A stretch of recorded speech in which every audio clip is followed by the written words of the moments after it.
Friends, நான் சரண்யா. எடுத்தோன்னே ஏன் அழுவுறீங்கன்னு கேட்பீங்க.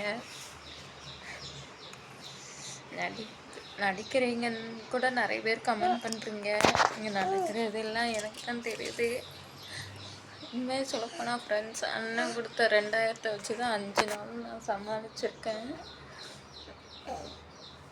என்னால் முடியல சத்தியமாக. பிள்ளைய கூட நினச்சி பார்க்க மாட்டேங்கான் ஃப்ரெண்ட்ஸ். எதுவுமே பண்ண மாட்டேங்கான். இவெல்லாம் என்னத்துக்கு அப்பான்னு வந்தான், என்னத்துக்கு அப்பான்னு பிள்ளைய பார்த்தான். உங்கள் அப்பா அம்மா கூட கொஞ்சம் கூட கண்டுக்க மாட்டேங்காங்க எதுவுமே. நான் எத்தனையோ தடவை போலீஸ் ஸ்டேஷன் போயிருக்கேன். யாராச்சும் நம்பாமல் நீங்கள் இருந்தீங்கன்னா தயவுசெய்து இங்கே ஊருக்கு வாங்க. நான் கூட அட்ரஸ் இப்போவுமே சொல்கிறேன். ஈரோடில் கவுந்தப்பாடியில் இப்படி மேட்டுப்பாளையத்தில் இருக்கிறேன். நீங்கள் நேரில் வந்து நீங்கள் எங்கள் கவுந்தப்பாடி போலீஸ் ஸ்டேஷன் இல்லை கோவில் போலீஸ் ஸ்டேஷன் எல்லா ஸ்டேஷனுக்கும் வாங்க. என் கூட வந்து கேளுங்க, இவங்க வந்தாங்களா அப்படின்னு. ஆமாம், அடிக்கடி வருவாங்க அப்படின்னு அவங்களே சொல்லுவாங்க. அப்போ ஏன் ஆக்ஷன் எடுக்கலைன்னு அவங்களே நீங்கள் கேளுங்க. இந்த பொண்ணு இத்தனை தடவை வந்திருக்கேன், நீங்கள் ஏன் ஆக்ஷன் எடுக்கலை?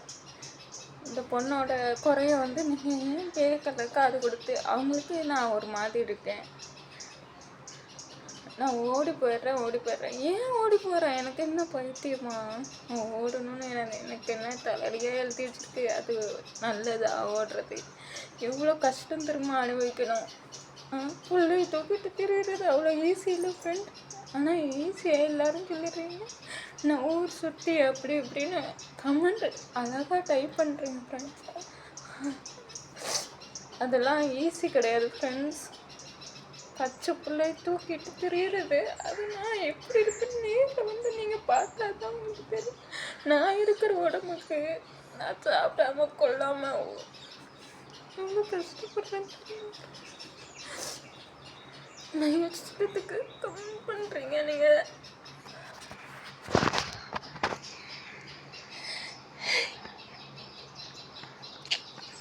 எனக்கு தான் இப்படிலாம் கல்யாணம் பண்ணுறாங்களோ அடுத்த பொண்ணு வாழ்க்கையை சீரழிக்கிறதுக்கு.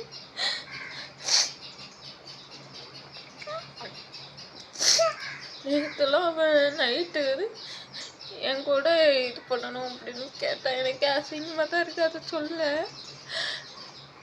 நான் எப்படி ஃப்ரெண்ட்ஸ் நான் போவேன்? என்னை என்ன நிலமையில வச்சுருக்கான்? ஒரு காசு கொடுக்குறான், என்ன பண்ணாம எப்படி நான் போவேன்? இன்னைக்கு வேலைக்கு போகாமல் அவன் பாட்டுக்கு காலையில் போனோம். இன்னும் வர வீட்டு பக்கம் வந்து என்ன பண்ணுறேன் ஏது பண்ணுறேன்னு ஒரு வார்த்தை ஃபோன் பண்ணுறதும் இல்லை. அங்கே போயிருக்கேன் இங்கே போயிருக்கேன், வட்டிக்காரனை பார்க்க போயிருக்கேன். வட்டிக்காரன் புதன்கிழமை தாரேன்னு இருக்கான். அதுவரை என்ன பண்ணணும்னு தெரியல.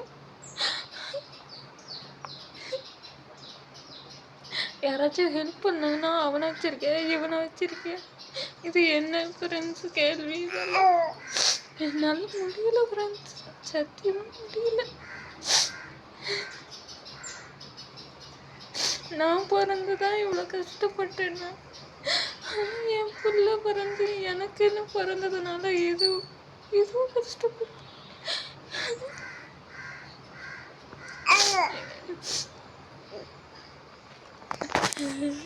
உங்ககிட்ட நான் சொல்கிறேன் என்னோட கஷ்டத்தெல்லாம்.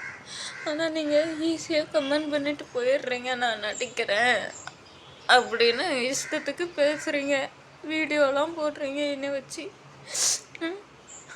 நான் வந்து இப்போ மறுபடியும் நீங்கள் சொல்லுவீங்க அண்ணனையா பேசுகிறீங்க அப்படின்னு. அண்ணனை பேசலை ஃப்ரெண்ட்ஸ், அவங்கள தான். அவங்க ஒரு பொண்ணு, எனக்கு நானும் ஒரு பொண்ணு, கஷ்டப்பட்ட பொண்ணுன்னு நினைக்க மாட்டேங்காங்க. அண்ணனையும் சேர்ந்து தான் அந்த அக்கா தப்பாக பேசுனாங்க, ட்ராமா பண்ணியிருக்காங்க அப்படின்னு.